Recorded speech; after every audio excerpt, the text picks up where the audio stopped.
En esta mañana yo quiero hablarles de un hombre muy célebre de la Biblia y seguramente usted sabrá quién es esta persona con solo que yo le dé sus calificativos, las descripciones que la misma Biblia da acerca de él.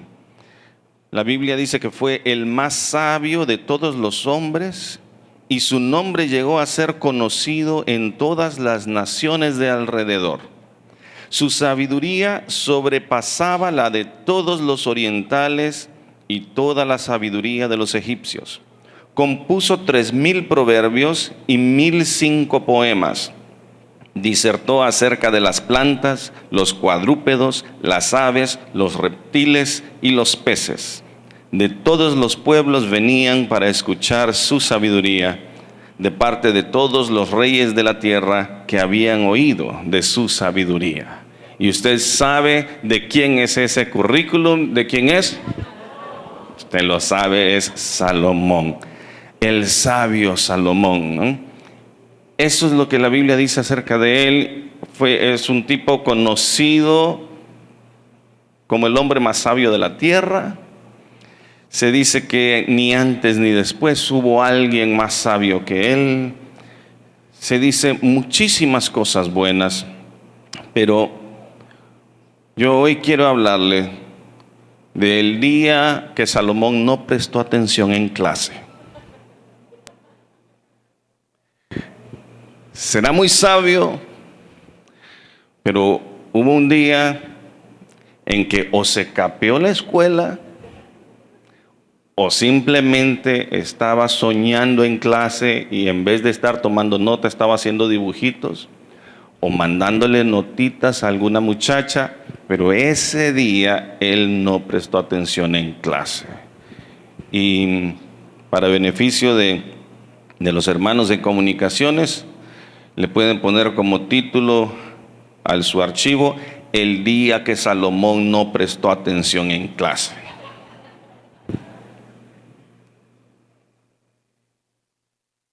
Entonces vamos a ir un poquito atrás en términos de la historia y hablemos de David. David era rey de Israel, el rey más amado por Israel. Era la época dorada de Israel cuando David fue rey. David logró conquistar territorios y grandes batallas. Israel era una nación fuerte, poderosa, establecida. Y David dijo un día: el arca del pacto de Dios. ¿Usted recuerda? ¿Verdad? Aquel cajón de madera rodeado o bañado con oro que representaba la presencia de Dios, porque en sí el arca del pacto era el trono de Dios. Se recordará que la tapadera de ese cajón era conocida como el propiciatorio. Otras versiones, otras traducciones dirían el asiento de la misericordia. Y este cajón tenía unas argollas donde se pasaban unas barras, y entonces los levitas levantaban el cajón sobre sus hombros y así transportaban el arca del pacto. Así tal y como usted ha visto en las películas de los reyes allá en estas junglas y en lugares así recónditos, que el rey sale y sus súbditos, ¿verdad?, levantan un trono móvil sobre sus hombros y lo andan de un lado para otro. Ese es el arca del pacto de Dios, era el trono de Dios. El trono de Dios sobre la tierra. Y en tiempos de David, el arca del pacto estaba en un lugar, no en Jerusalén. Estaba en Gabaón, el tabernáculo. El arca había sido robada temporalmente por los filisteos y ahora estaba en casa de un hombre llamado Abinadab, ¿no?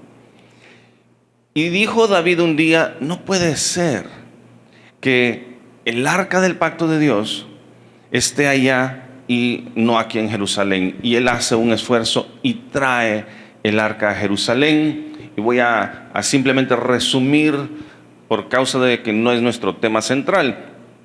David trae el arca del pacto a Jerusalén y la mete en una tienda conocida como el tabernáculo de David.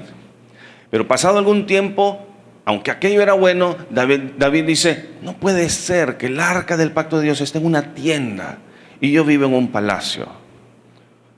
No puede ser. Le voy a hacer un templo a Dios. Le voy a hacer una casa digna para que ahí esté el arca del pacto. Y entonces David viene y consulta con el profeta y le dice, mira, voy a hacer un templo para Dios. Es algo lindo, precioso. El profeta le dice, buenísimo, rey, seguro que le va a gustar al Señor. Pero más tarde, Dios le dice al profeta, hey, anda a decirle a David que gracias, pero no gracias. Que me gusta la intención de su corazón, pero sus manos han derramado demasiada sangre. Él no será quien construya un templo para mí, pero por este gesto que él ha tenido, yo le voy a levantar una casa a él. Siempre va a haber un descendiente suyo sentándose sobre el trono.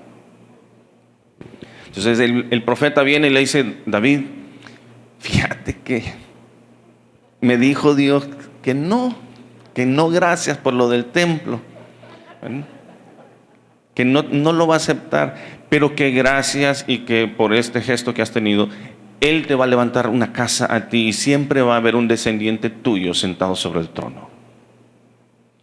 Entonces David dice, bueno, acepta, ok, bueno, Dios dijo que no, entonces Dios dijo que no. Pero David empieza a acumular materiales para el templo, prepara los planos para el templo, organiza a los porteros, los cantores, los oficiales, organiza todo el servicio del templo, es decir, hizo todo excepto construir el templo. Porque dijo, un día de estos, un hijo mío va a quedar en el trono y él lo va a construir. Pues llega ese momento y ese hijo es Salomón. Entonces en Primero de Reyes, capítulo 1, nosotros vemos que David proclama a Salomón como rey. Salomón tenía un hermanastro que se estaba autoproclamando rey, pero él no era el escogido del Señor. Entonces David se apresura a proclamar a Salomón como el próximo rey de Israel. Y entonces, en Primero de Reyes capítulo 2, tenemos a David dándole los mandatos y las últimas instrucciones a Salomón. En una escena así que pareciera sacada de la película del Padrino, vemos a un David anciano diciéndole a Salomón, Salomón, fulanito me traicionó. A Joab no dejarás que sus canas desciendan en paz al sepulcro. Le da una serie de instrucciones acerca de lo que va a hacer con ciertos individuos. Instrucciones difíciles de ejecutar. Y después de eso se muere David. David está queriendo dejarle a Salomón el camino listo, lo más listo posible. Inclusive le ha dado órdenes reales, ¿no?, dadas mientras él todavía era rey, acerca de a quienes se tiene que volar, porque sabe que si estas personas siguen vivas, le van a hacer la vida imposible, le van a armar un golpe de estado y va a haber un problema. Entonces, en ese mismo capítulo vemos que muere David y Salomón comienza a ejecutar esas instrucciones. En un 2x3 ha cumplido todas esas instrucciones que David le dio acerca de estas personas, las cumple a cabalidad. Hasta ahí vamos bien con Salomón. Está cumpliendo él todas las instrucciones que le dejaron hasta aquí las ha cumplido bien. Pero antes de que vayamos al siguiente capítulo, 1 Reyes capítulo 3, tenemos que retroceder aún más e irnos a Deuteronomio 17, 14 al 20, donde Moisés, muchos años antes, Moisés ha dejado las siguientes especificaciones, reglamentos e instrucciones. Cuando hayas entrado en la tierra que el Señor tu Dios te da, está hablando al pueblo de Israel, ¿no?, y hayas tomado posesión de ella y la habites, y cuando digas, constituiré rey sobre mí, como todas las naciones que están en mis alrededores, solamente constituirás sobre ti como rey a quien el Señor tu Dios haya escogido. A uno de entre tus hermanos israelitas constituirás como rey sobre ti. No podrás constituir sobre ti a un hombre extranjero, alguien que no sea tu hermano. Verso 16. Pero él no ha de acumular caballos, no hará volver al pueblo a Egipto para acumular caballos, porque el Señor les ha dicho, jamás volverán por ese camino. Tampoco acumulará para sí mujeres, no sea que se desvíe su corazón. Tampoco acumulará para sí mucha plata y oro. Y sucederá que cuando se siente sobre el trono de su reino, él deberá escribir para sí en un pergamino una copia de esta ley, del rollo que está al cuidado de los sacerdotes levitas. La tendrá consigo y la leerá todos los días de su vida, para que aprenda a temer al Señor su Dios, guardando todas las palabras de esta ley y estas prescripciones, a fin de ponerlas por obra. Esto servirá para que no se enaltezca su corazón sobre sus hermanos y no se aparte del mandamiento ni a la derecha ni a la izquierda, a fin de que prolongue los días en su reino, él y sus hijos en medio de Israel. Estas instrucciones, estas prescripciones, claramente establecidas en la ley de Moisés, asumimos que Salomón las tiene que haber no solamente estudiado en su infancia, sino que una vez él le fue puesto en el trono, la misma escritura ha dejado una prescripción. Él tiene que transcribir ese mismo libro de la ley. Como el nuevo rey, él tenía que sacar una copia, no un copy-paste de celular, sino a mano. Y él tendría que haber llegado a ese pasaje donde decía que cuando haya un rey, no se amontonará de muchos caballos, oro, plata, muchas mujeres, no volverá a Egipto. Pero parece que ese día Salomoncito no prestó atención en clase. Porque sabe que, volvemos ahora a Primera de Reyes, inmediatamente después de que Salomón cumple las últimas instrucciones de su padre David, en el siguiente capítulo, en el primer versículo de Primera de Reyes 3, Salomón emparentó con el faraón, rey de Egipto. O sea, su primer acción, ya no siguiendo las instrucciones de su padre, sino de su propia voluntad, lo primero que él hizo fue casarse con la hija del rey de Egipto. Emparentó con el faraón, rey de Egipto, porque tomó la hija del faraón y la trajo a la ciudad de David, mientras acababa de edificar su casa, la casa del Señor y los muros alrededor de Jerusalén. Esa fue su primer acción oficial, casarse con la hija de faraón. Unos versos más tarde tenemos a Salomón que va a Gabaón a presentar sacrificios al Señor. Y entonces el Señor lo visita en sueños y le pregunta, ¿qué quieres que te haga? En una versión bíblica de todos esos chistes que conocemos famosos, ¿verdad? Que aparece el genio y te voy a conceder 3 deseos. Bueno, esta es la versión original, legítima y bíblica. Dios se le aparece en un sueño a Salomón y le dice, ¿qué quieres que te haga? Te concedo un deseo. Y Salomón le dice, da a tu siervo un corazón que sepa escuchar, para juzgar a tu pueblo y para discernir entre lo bueno y lo malo. Porque ¿quién podrá gobernar a este tu pueblo tan grande?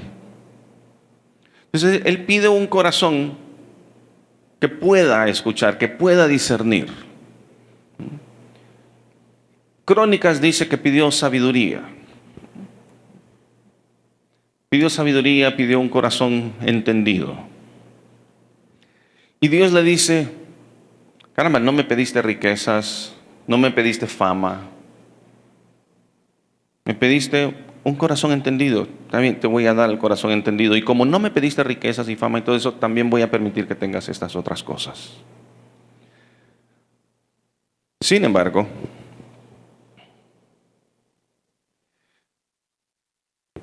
segundo de Crónicas 1:13 nos dice que cuando Salomón volvió de este incidente, cuando él volvió de Gabaón a Jerusalén, de delante del tabernáculo de reunión, comenzó a reinar sobre Israel.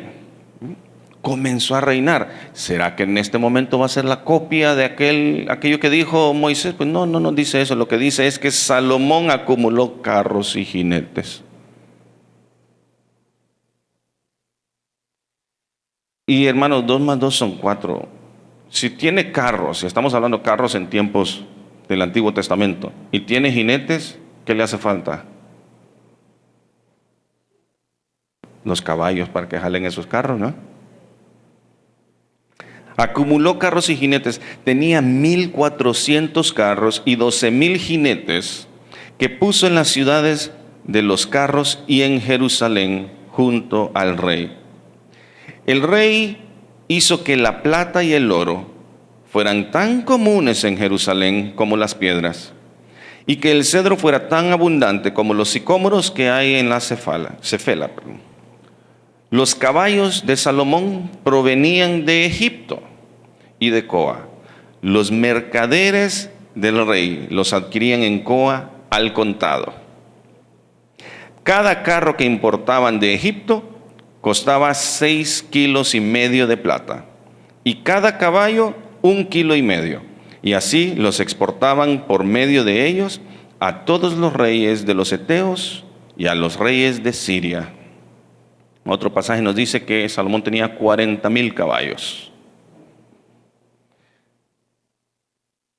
Usted ha oído esas historias, ¿verdad? De esos cafetaleros que llegan a la agencia de carros y dice, este me gusta.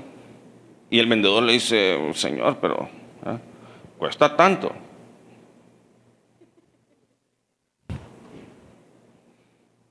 Le tira el pisto ahí, deme 5 pues.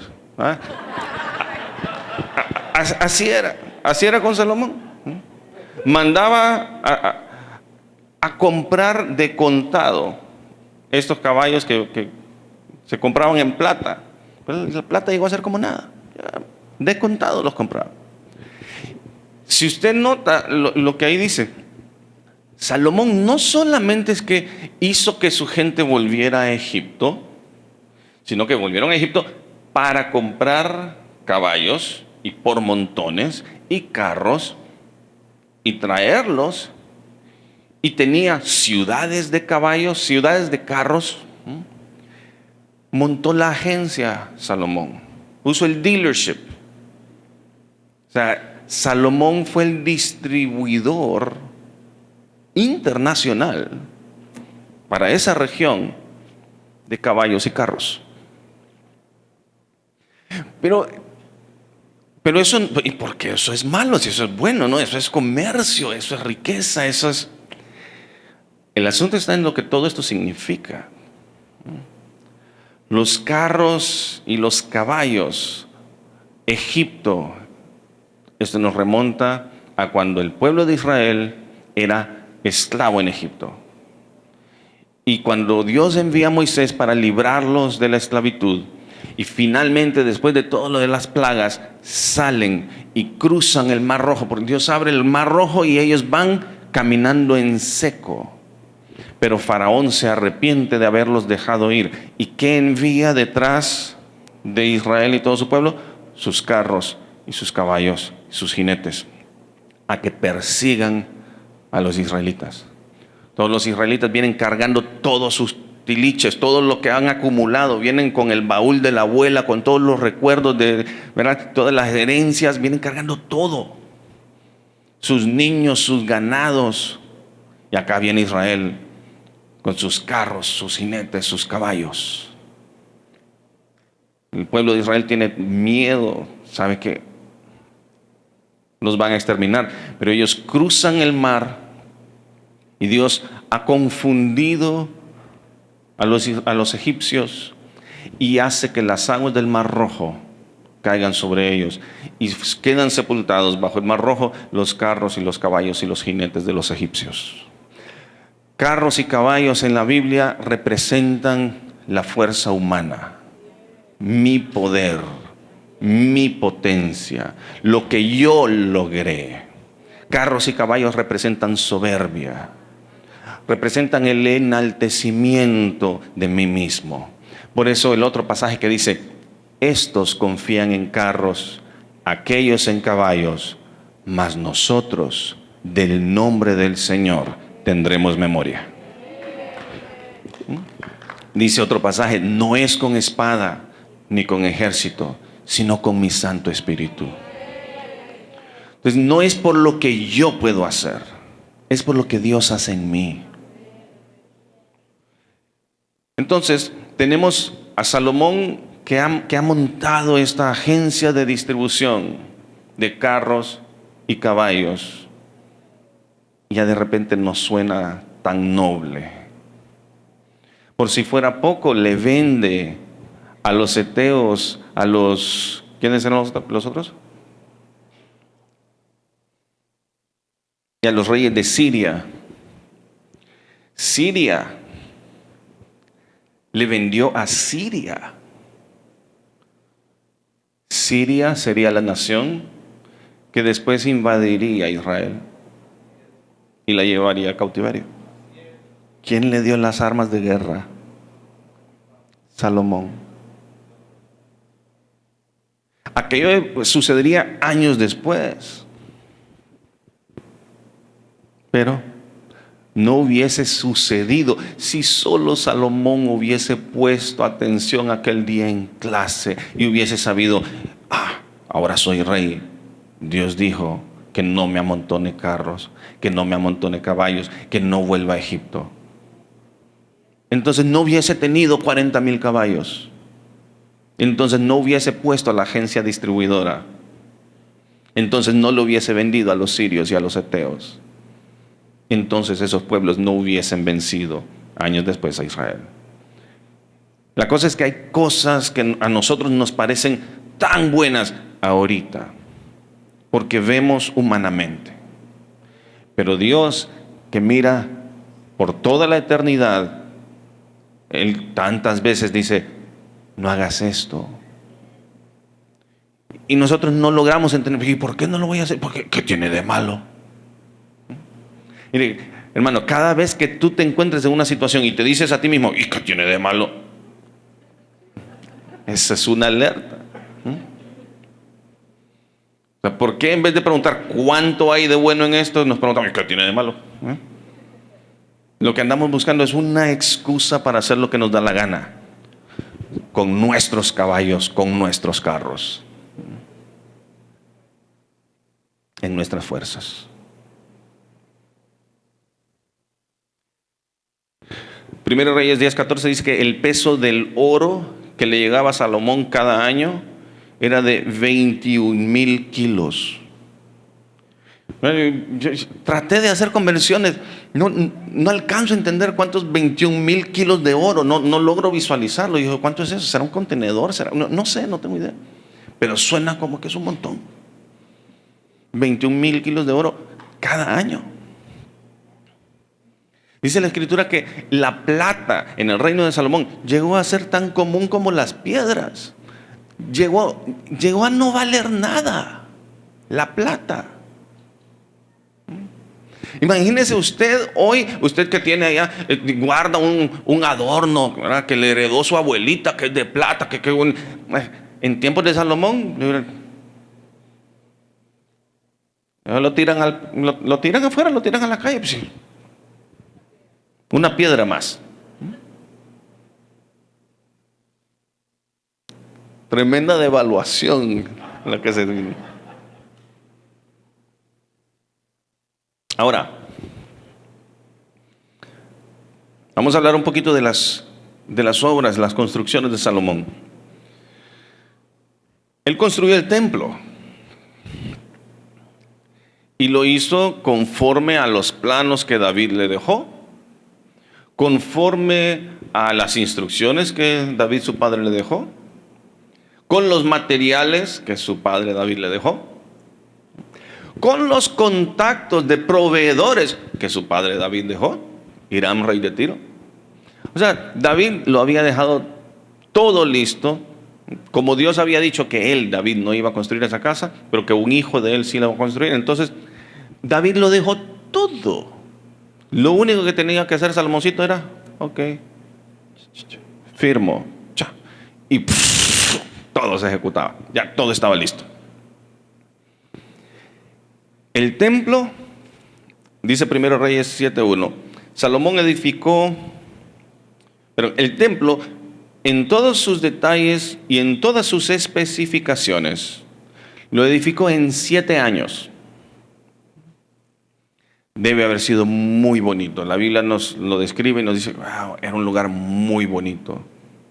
Había adornos, decoración, era un lugar muy bonito. 7 años le tomó construirlo. En el siguiente capítulo 7, verso 1, después Salomón edificó su propia casa. ¿Sabe cuánto tiempo le tomó construir su propia casa? 13 años.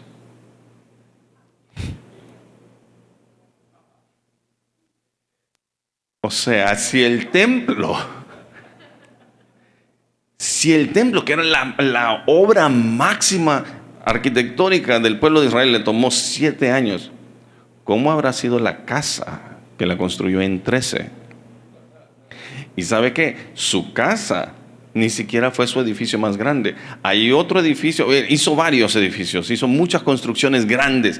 Llegó a un punto, de hecho, en que los historiadores no se explican cuál era el feeling de Salomón con todas estas cosas que estaba construyendo. Llegó a un punto en que estaba como construyendo por construir, sin finalidad. Llegó a construir un edificio que se llama la casa del bosque del Líbano. Nadie sabe para qué era esa casa. No se sabe. Era enorme. Era más grande que el templo, más grande que el palacio. Era enorme. Tenía vasos de oro. O sea, todas las vasijas, toda la vajilla era de oro finísimo, dice la Biblia. En la casa del bosque del Líbano. ¿Para qué servía? No, nadie sabe. No se sabe. No sabemos qué era. Le agarró a Salomón una cosa de que construir. Le construyó una casa a su esposa, la hija de Faraón. Mire que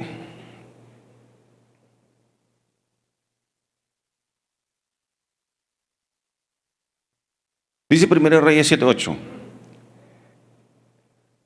que Salomón también edificó una casa parecida a esta del pórtico para la hija del faraón que había tomado por mujer. Según de Crónicas 8:11 dice, Salomón también trasladó a la hija de faraón de la ciudad de David a la casa que le había edificado, porque dijo, ninguna mujer mía ha de vivir en la casa de David, rey de Israel, pues aquellas habitaciones donde ha entrado el arca del pacto del Señor son sagradas.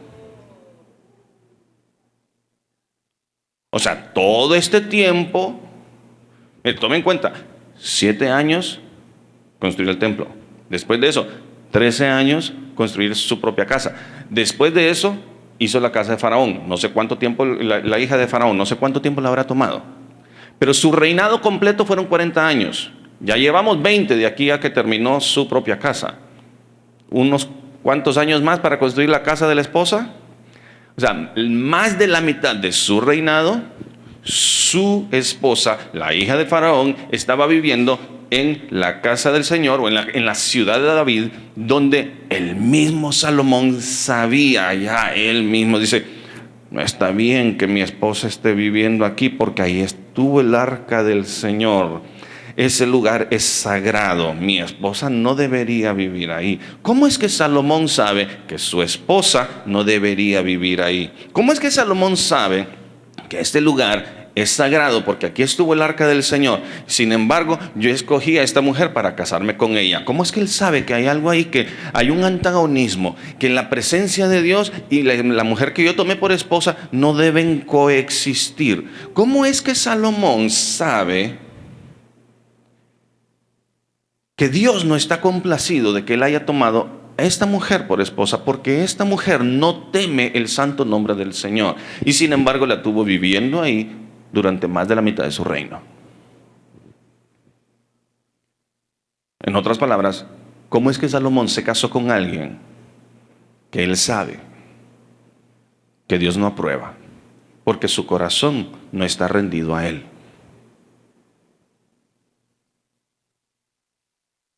Y yo sé que puede sonar un poco severo, pero el asunto es este. Primero Reyes 11 del 1 al 3 dice, pero el rey Salomón amó, además de la hija del faraón, a muchas otras mujeres extranjeras, moabitas, amonitas, edomitas, sidonias y eteas, de los pueblos de los que el Señor había dicho a los hijos de Israel, no se unan a ellos, ni ellos se unan a ustedes, no sea que hagan desviar sus corazones tras sus dioses. A estas Salomón se apegó con amor. Tuvo 700 mujeres reinas y 300 concubinas, y sus mujeres hicieron que se desviara su corazón.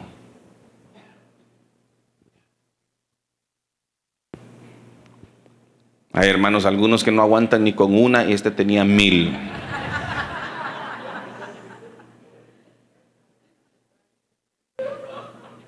$700 esposas y 300 concubinas. Y todas paganas. O sea, de pueblos de los cuales Dios les dijo, no se casen con ellas, porque van a desviar su corazón. ¿Qué fue lo que pasó? Se desvió su corazón. Mire, le hago un paréntesis aquí. Hay una descripción del trono de Salomón.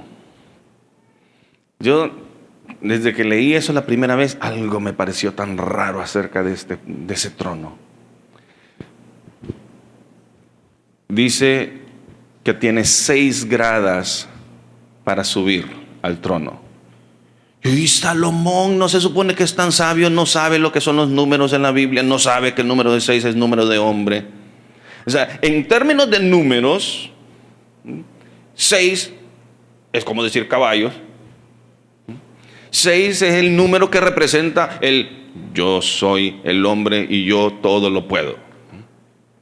En el 6º día fue creado el hombre. Apocalipsis, aquí hay un misterio, el número 6 es número de hombre. 6 gradas le pone el tipo para subir al trono. Hágase una idea, si aquí hay 1, 2, 3, 4, 5, 6, es como quien dice, aquí arriba, de aquí para arriba estaba el trono. Póngase a pensar, si cada vez que usted, que es un humilde súbdito, viene a pedirle algo al rey, el rey está sentado ahí arriba, ¿no cree usted que el rey lo está viendo para abajo usted? ¿Acaso no se va a enaltecer su corazón? Y no es eso lo que dijo Moisés cuando dejó las prescripciones, que esto y esto y esto, para que no se enaltezca su corazón. por si fuera poco, el trono de Salomoncito, dice que el respaldar de atrás era redondo.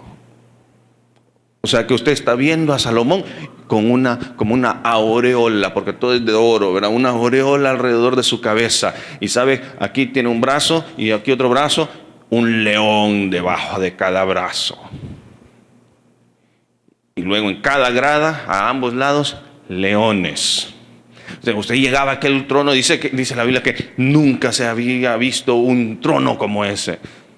Claro, era imponente.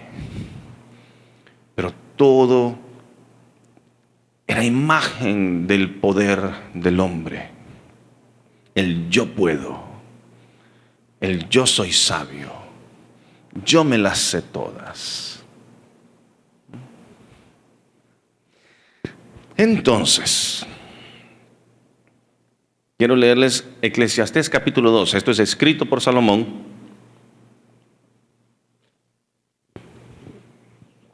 Y Eclesiastés es un libro poético,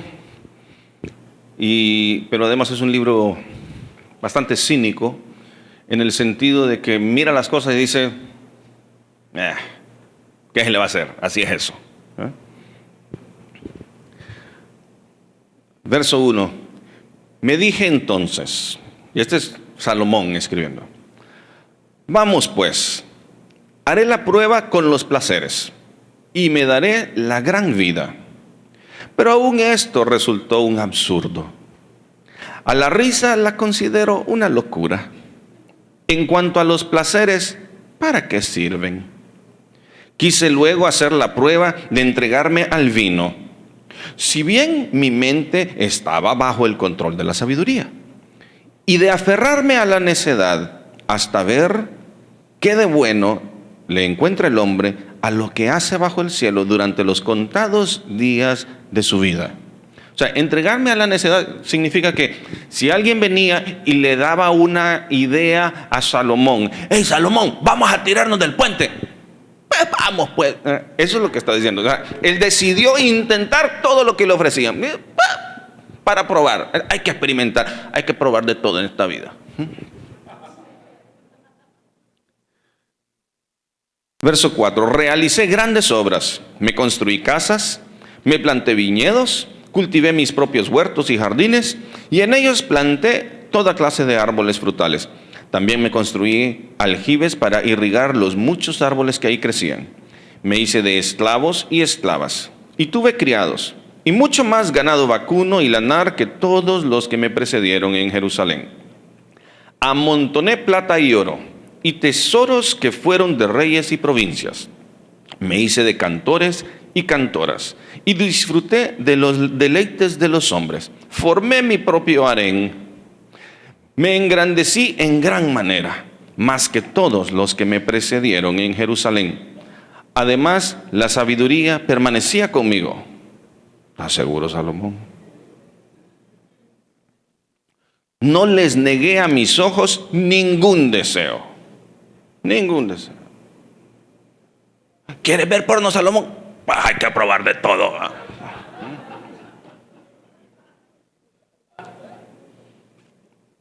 No les negué a mis ojos ningún deseo, ni privé a mi corazón de placer alguno. Mi corazón disfrutó de todos mis afanes, solo eso saqué de tanto afanarme. Consideré luego todas mis obras y el trabajo que me había costado realizarlas, y vi que todo era un absurdo, un correr tras el viento, y que ningún provecho se saca en esta vida. Consideré entonces la sabiduría, la necedad y la insensatez. ¿Qué más puede hacer el sucesor del rey aparte de lo ya hecho? Y pude observar que hay más provecho en la sabiduría que en la insensatez, así como hay más provecho en la luz que en las tinieblas. Menos mal, ¿verdad? Por lo menos. Concluyó que es mejor ser sabio que ser necio, pero llegó a esa conclusión después de probar todo tipo de necedades que le ofrecieron. Hay un refrán por ahí que dice que el hombre inteligente aprende de sus errores, pero el hombre sabio aprende de los errores de otro. Salomón aquí está demostrando pues que fue inteligente, pero hoy nosotros podemos ser sabios aprendiendo de los errores de Salomón, para que no los repitamos. Dice el verso 14, el sabio tiene los ojos bien puestos, pero el necio anda a oscuras. Pero también me di cuenta que un mismo final les espera a todos. Me dije entonces, si al fin voy a acabar igual que el necio, ¿de qué me sirve ser tan sabio? Y concluí que también esto es un absurdo. Pues nadie se acuerda jamás del sabio ni del necio. Con el paso del tiempo, todo cae en el olvido y lo mismo mueren los sabios que los necios. Aborrecí entonces la vida, pues todo cuanto se hace en ella me resultaba repugnante. Realmente todo es absurdo y correr tras el viento. O sea, llegó al punto en que ya todo le apestaba. Ya está deprimido Salmoncito.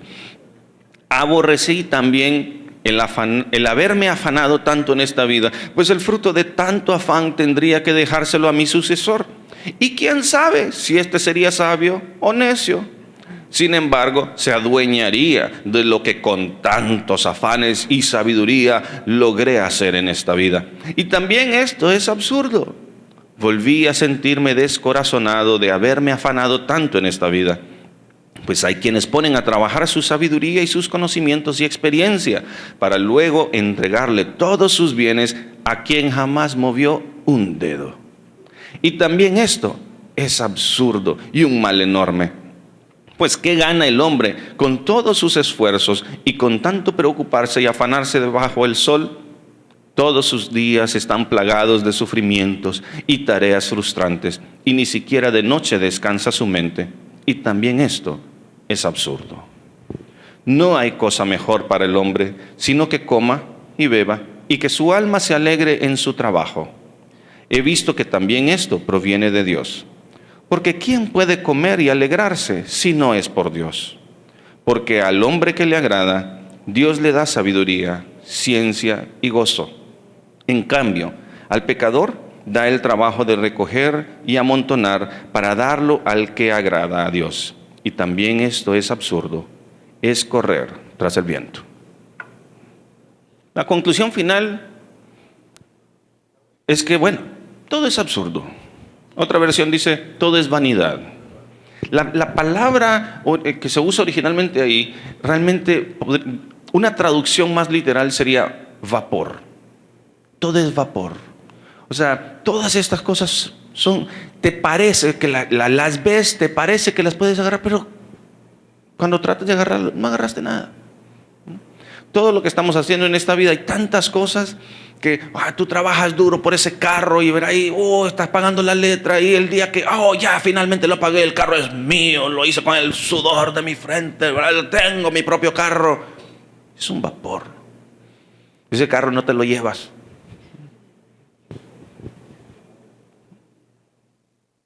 Todo aquello por lo cual trabajamos aquí en esta tierra, no nos lo llevamos.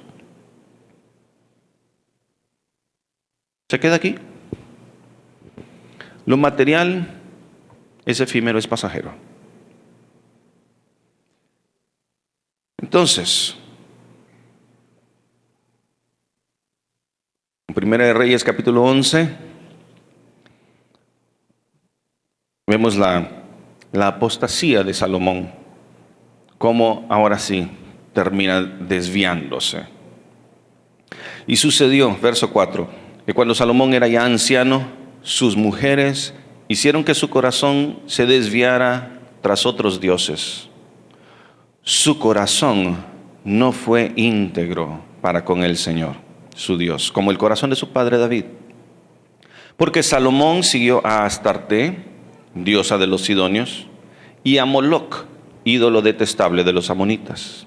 Moloc era un ídolo particularmente detestable porque los sacrificios que demandaba Moloc eran los bebés, eran niños. Entonces, por eso usted lee en la Biblia muchas veces la frase, hicieron pasar a sus hijos por el fuego. Lo que significa es que los tiraron en la hoguera como un sacrificio al dios Moloc. O sea, en términos de los dioses falsos, Moloc viene siendo el mismo espíritu que opera detrás de todo lo que se hace en cuestión de abortos, al entregar los niños para aplacar la ira de un Dios falso, ¿no? Ídolo detestable de los amonitas. Salomón hizo lo malo ante los ojos del Señor y no siguió plenamente al Señor como su padre David. Entonces Salomón edificó, se recuerda, le agarró una manía con construir, edificó un lugar alto a Quemos, ídolo detestable de Moab, en el monte que está frente a Jerusalén. O sea, frente a Jerusalén levantó un templo pagano. Y a Moloc, ídolo detestable de los hijos de Amón.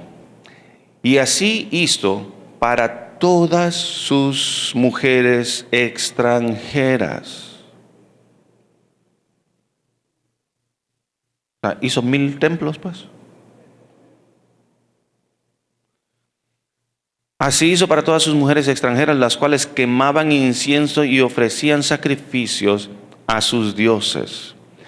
O sea, Salomón tenía tantas mujeres y por su poderío y todo lo que él, lo que yo logré, lo que yo alcancé, sus carros, sus caballos, su propia fuerza, su sabiduría, se enalteció, se ensoberbeció.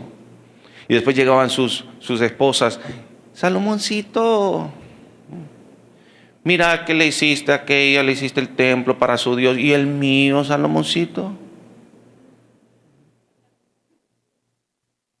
Ay, vaya pues. Ya le daba el pisto, mandaba a construir el templo. Y de ahí llegaba a la otra. Saló. Aquella le hiciste un templo, aquella le hiciste un templo, y a mí no, Saló. Ay, vaya pues, te voy a hacer tu templo. La siguiente noche Salomón llega a visitar a una de sus muchachas, ¿verdad? Dice, voy a ir a visitar a aquella. Y llega y le... Aquella les hizo un templo, aquella les hizo, y a mí no me hiciste un templo. Ay, vaya pues. Terminó haciéndole templo a los dioses falsos de todas estas mujeres extranjeras a las cuales él había tomado por esposa, porque no puso atención en clase. El día que se enseñó acerca de cuando llegue a ser rey, que no se acumule muchas mujeres, que no acumule plata y oro, que no acumule caballos, que no vuelva a Egipto. O más específicamente, que no haga volver al pueblo a Egipto. Así hizo para todas sus mujeres extranjeras, las cuales quemaban incienso y ofrecían sacrificios a sus dioses. El Señor se indignó contra Salomón, porque su corazón se había desviado del Señor Dios de Israel, que se le había aparecido 2 veces, y le había mandado acerca de esto, que no siguiera a otros dioses. Pero él no guardó lo que el Señor le había mandado. Entonces el Señor dijo a Salomón, por cuanto ha habido esto en ti, y no has guardado mi pacto y mis estatutos que yo te mandé, ciertamente arrancaré de ti el reino y lo entregaré a un servidor tuyo. Pero por amor a tu padre David, no lo haré en tus días. Lo arrancaré de la mano de tu hijo. Sin embargo, no arrancaré todo el reino, sino que daré a tu hijo una tribu, por amor a mi siervo David y por amor a Jerusalén, que yo he elegido. Qué triste. Pudo haber sido el mayor rey de Israel, pero no prestó atención en clase.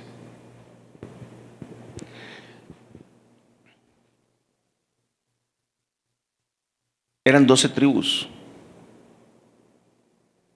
David había logrado unificarlas. Le heredó el trono a Salomón. Salomón las destartaló. Y Dios le dice que por amor a David no se le va a quitar a Salomón en este momento, sino que a su hijo en la siguiente generación. Por amor a David y por amor a Jerusalén.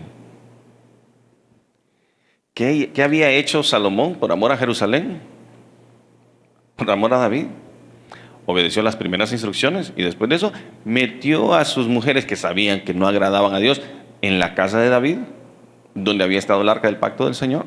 Levantó templos frente a Jerusalén para adorar a dioses falsos. Él mismo terminó quemando incienso, presentando ofrendas a los dioses falsos. Se desvió su corazón. No es algo que sucedió de la noche a la mañana. Y ese es el punto. La apostasía, el pervertirse, no sucede de golpe, hermanos. Es una cosita. Es esa cosita que tú dices, ¿qué tiene de malo? Y ahí empieza. Es como cuando tienes un suéter tejido y hay una hilachita. Y vienes tú y solo la jalas un poquito y pero no la arreglas. Se te olvida, lo metes a la lavadora, cuando sales, cuestión de un año no tienes suéter. Entonces, cuando se presentan esas cosas que parece una pequeña tentacioncita, ¿no? Y dice, una vez al año no hace daño, pastora Mirlen. Ese es una vez al año ahorita, pero abre la puerta y después se mete otra cosa, ya un poquito más grande, y después otra, y después otra, y después otra. Cuando tú ves a alguien que es víctima del alcoholismo, un patero que llamamos aquí, y lo ves tirado en la calle, ¿tú crees que eso sucedió de la noche a la mañana? Ayer era un hombre perfectamente sobrio y simplemente decidió en la noche, me voy a dar una emborrachada que voy a quedar en la calle. O sea, eso no sucede de la noche a la mañana. Es gradual. El drogadicto no se vuelve drogadicto de la noche a la mañana. Es una cosita. Esto no hace daño, un jalón. ¿Me entiendes? Salomón solo tenía que haber prestado atención en clase ese día. Hubiese evitado arruinar su reino. Seguramente estaba o dibujando mujeres desnudas o mandándole notitas a alguna muchacha, pero algo estaba haciendo el tipo, no estaba prestando atención.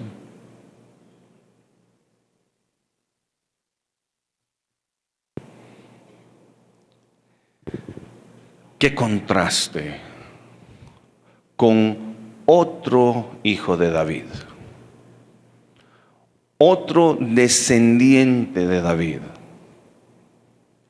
que no se hizo de muchos caballos, sino que aparece en la escena en el vientre de su mamá sobre un burrito entrando a Belén,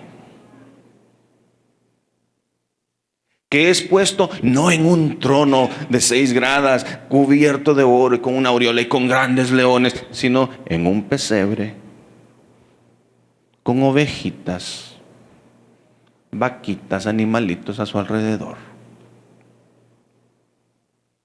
Que la única vez que fue, antes, es cuando es presentado en el templo y se tiene que llevar la ofrenda para presentar a un niño en el templo. No se lleva aquel montón de oro, plata, como nada, así como piedra. No, llevaron la ofrenda de los pobres. No era una gente pudiente. Y la única vez que va a Egipto es porque era un preso político. Lo andaban buscando para matarlo. Entonces el ángel le dice a José, levántate, toma a tu mujer, toma al niño, vete a Egipto. Y él va a Egipto y pasó su primera etapa de infancia, la pasó en Egipto, explorando y conociendo. Se sabe que Egipto en la Biblia tipifica el mundo. Entonces, como Dios sacó a su pueblo que era esclavo en Egipto y Dios los liberó, así también con nosotros. A través de Cristo Jesús nos libró del mundo, del sistema el sistema corrupto del mundo. No estoy hablando del planeta Tierra, seguimos aquí, pero me refiero al sistema corrupto del mundo. nos liberó de eso. Y tenemos nosotros también la instrucción de no regresar a eso. Jesús estuvo en Egipto. Él no llevó al pueblo a Egipto, como Salomón envió a sus mercaderes que fueran a negociar en Egipto. Jesús fue a Egipto de la misma manera como Jesús vino al mundo. O sea, vino a hacer algo y luego irse. ¿Qué vino a hacer? Él no tomó muchas mujeres, como Salomón. No tenía 700 esposas reinas y 300 concubinas. Él vino por una.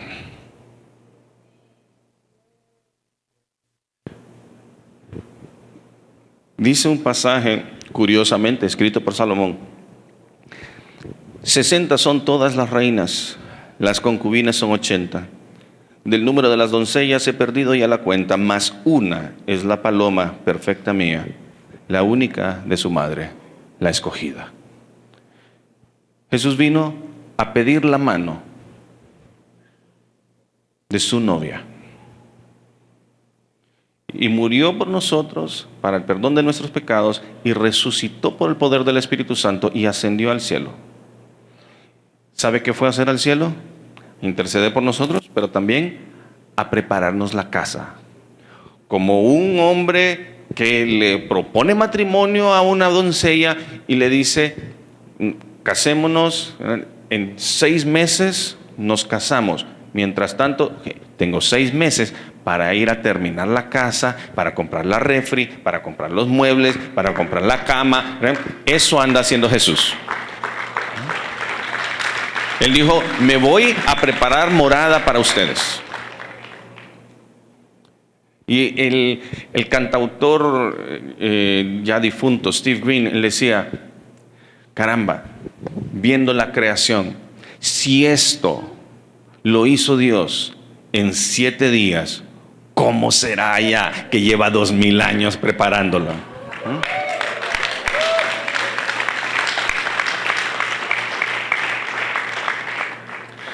Respecto al oro y la plata, mire, el oro y la plata son de Dios. Y le hago un paréntesis aquí, por si usted es estudioso y acucioso y le gusta buscar esas cosas. Le escuché al apóstol Byron una vez así de pasada. Él dijo que cuando la Biblia habla de oro y plata, son riquezas con bendición de Dios. Pero cuando dice plata y oro, eso es humano. No lo he investigado, pero si usted lo estudia, ahí me cuenta, por favor. Respecto al dinero, ¿sabe cómo manejaba Jesús el dinero? Mire, su ministerio era soportado financieramente por algunas mujeres ricas. Lo dice la Biblia. Él tenía 12 apóstoles, 12 discípulos cercanos. Uno de ellos era cobrador de impuestos. Sabía manejar, es de los que tenía la uñita larga, ¿eh? Y andaba el fajo de billetes. Usted los conoce, eso que cuenta del piso así. ¿Eh? Es el Mateo el publicano, ¿eh?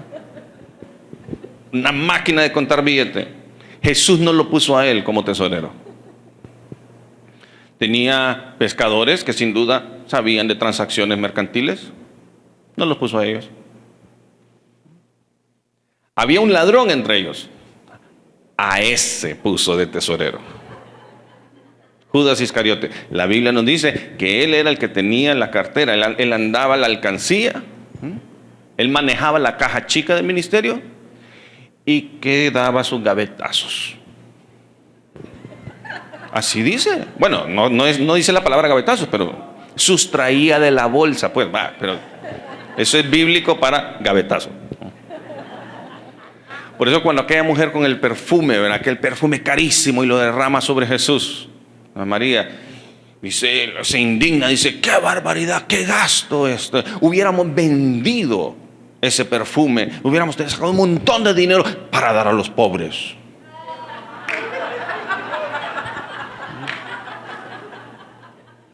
A ese sinvergüenza puso Jesús de tesorero. Cuando andaban cobrando el impuesto del templo, Jesús le dice a Pedro, no le dice, hey, anda donde el tesorero que te dé para que pague. Anda a tirarle al suelo, al agua. El primer pescado que saques va a tener una moneda dentro de su boca. Con eso pagas mi impuesto y el tuyo. Cuando tiene aquella gran multitud y hay que darles de comer, Jesús le dice, hey Felipe, démosles de comer.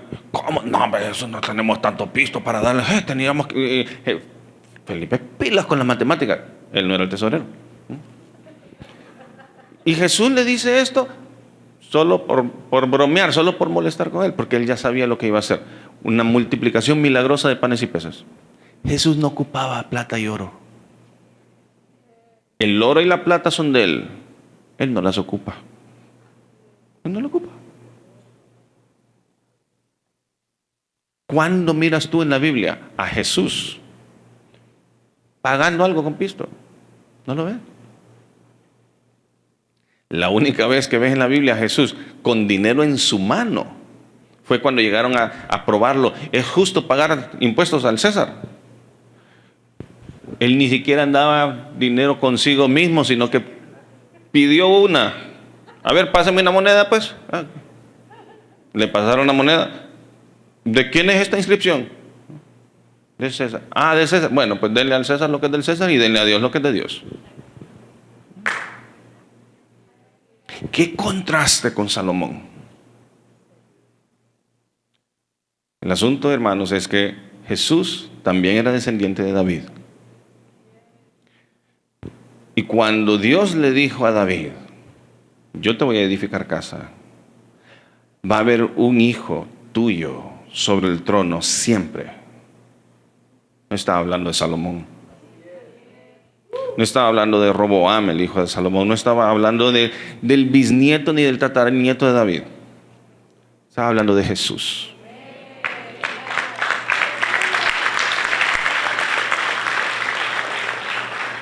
Entonces Jesús es descendiente de David. Él es rey. No amontonó caballos. No amontonó plata y oro. No amontonó mujeres. Y la única razón por la cual fue a Egipto, la única razón por la cual vino al mundo, fue para salvarnos y para redimirnos. Esta mañana tenemos una decisión, tenemos una elección que tenemos que hacer. ¿Queremos vivir conforme al modelo de Salomón, el hombre más sabio que jamás ha existido, conforme a los estándares de este mundo? ¿O queremos vivir como Jesús, que no se mide con estándares humanos porque no entran en la cabeza, sino que se miden con los estándares del cielo, con algo que no es lógico? Pero Dios, que es más sabio que todos,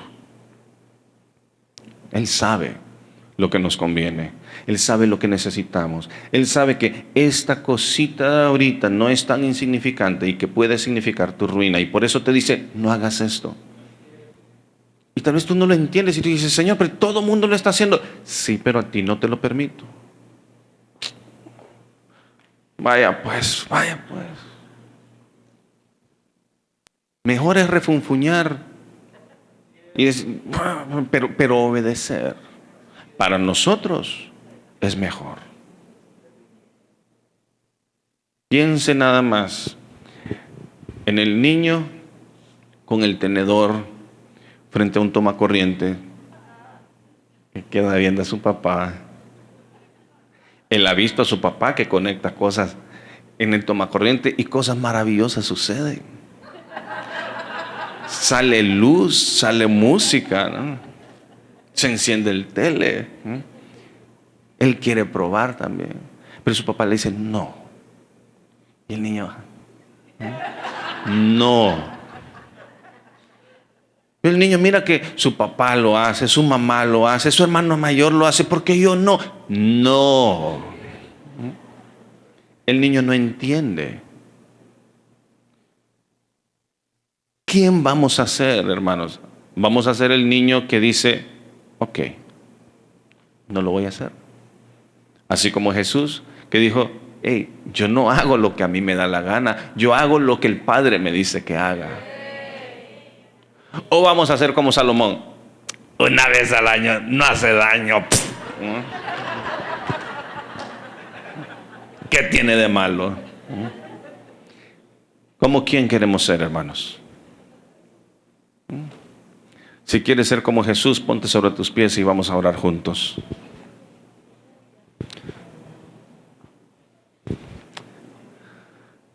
Padre bueno,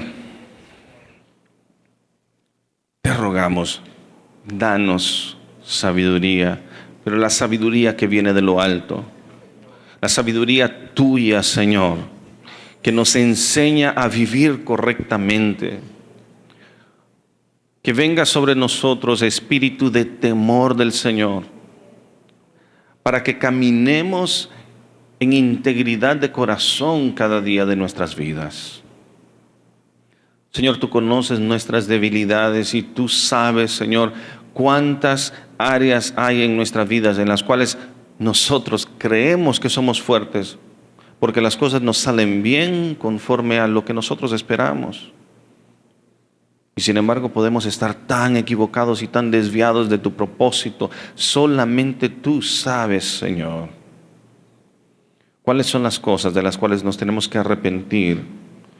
Porque tantas veces, oh Dios, nosotros mismos estamos confundidos. Te ruego, Dios, danos sabiduría. Ilumina nuestro entendimiento. Haz resplandecer tu luz dentro de nosotros. Muéstranos, Señor, lo que tenemos que cambiar. Ayúdanos, Señor, a andar no en soberbia, sino en humildad. A no confiar en las riquezas terrenales, sino que hacer tesoros en el cielo. Ayúdanos, Señor, a no apoyarnos en nuestra propia prudencia. Líbranos de la soberbia. Líbranos de la autosuficiencia. Forja en nosotros, oh Dios, un corazón humilde, un espíritu noble. Danos oídos para oír tu voz, un corazón de carne que crea tu palabra. Enséñanos a caminar en integridad, oh Dios, para que te agrademos a ti con cada respiro, con todo lo que hagamos, con todo lo que pensemos, lo que sintamos en lo profundo de nuestro corazón, que todas nuestras palabras sean agradables a ti. Enséñanos, Señor, a vivir modestamente, a vivir dignamente, a vivir honradamente. Enséñanos a obedecerte, Señor, como buenos hijos. Líbranos, Señor, en el día de la tentación. Socórrenos, susténtanos, ayúdanos, Señor, para que no caigamos en la tentación. Atrae nuestros corazones a ti más y más cada día. Perfecciona, oh Dios, la obra de tus manos. Ayúdanos a ser cada día más como Cristo Jesús, nuestro Señor. Te amamos y te bendecimos, oh Dios. Nuestros corazones son tuyos, nuestras vidas te pertenecen. Glorifícate en nosotros. Amén.